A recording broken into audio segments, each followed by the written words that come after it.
Good morning, everyone. Today I am presenting poem The Carol. It is in 6th standard Honeysuckle English literature book from CBSE NCERT syllabus. Poem name The Quarrel. तो इसका quarrel का अर्थ है बच्चों झगड़ा, आपस में झगड़ना। ये इस कविता में कवि और उसका भाई आपस में झगड़ते हैं। तो आइए फर्स्ट पैराग्राफ समझते हैं, पढ़ते हैं, जानते हैं। I quarreled with my brother. I don't know what about. One thing led to another, and somehow we fell out. The start of it was slight. The end of it was strong. He said he was right. I knew he was wrong. तो quarrel झगड़ा, जो brother आपस में झगड़ते हैं। Start शुरू होना, slight मतलब थोड़ा, एंड मतलब अंत, रॉन्ग मतलब गलत, राइट मतलब सही। तो इस पैराग्राफ में कवि को एक घटना याद आती है जब वह अपने भाई से झगड़ पड़ा था। झगड़े का कारण बहुत तुच्छ सा था।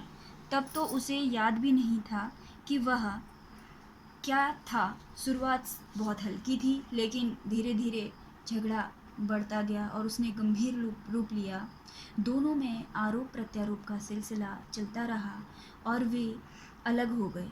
दोनों ही स्वयं को सही कह रहे थे, पर कवि भी मानता था कि उसका भाई ही गलत था। क्योंकि झगड़ा होता है दो लोगों का तो हर कोई समझता है कि मैं ही ठीक हूँ, तो ऐसा नहीं था। आगे पढ़ते हैं कि हुआ क्या। Next paragraph. We hate one another. The afternoon turned black. Then suddenly my brother thumped me on the back and said, "Oh, come along. We can't go on all night. I was in the wrong, so he was in the right."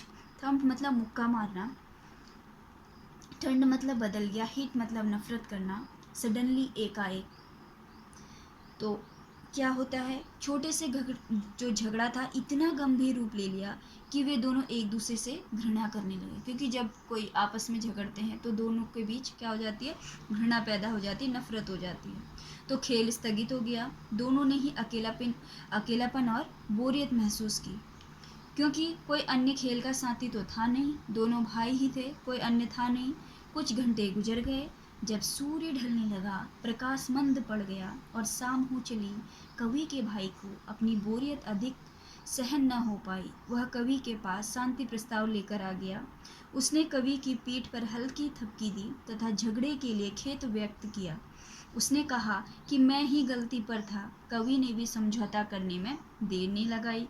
उसने भी स्वीकार कर लिया कि गलती तुम्हारी नहीं थी, तुम तो सही थे। तो दोनों ने आपस में अपनी अपनी गलती स्वीकार करी और आपस में दोनों का समझौता हुआ और दोनों क्या हो गए, एक हो गए और झगड़ा समाप्त हो गया। तो आपस में झगड़ना नहीं चाहिए। तो इस पोयम बच्चों, ये पोयम की वर्ड मीनिंग है और ये वर्किंग विद द पोयम, जो आपकी पोयम के कुछ फिल इन द ब्लैंक्स हैं, तो मैंने आपकी ये कॉपी में लिखा है। आप पोयम को भी अपनी फेयर कॉपी पे उतारेंगे, वर्ड मीनिंग भी, और जो ये मैंने आपका फिल इन द ब्लैंक्स कुछ हैं ये टेक्स्ट बुक का, तो ये भी करना है आपको अपनी फेयर कॉपी में। Thank you and watching me and listening me.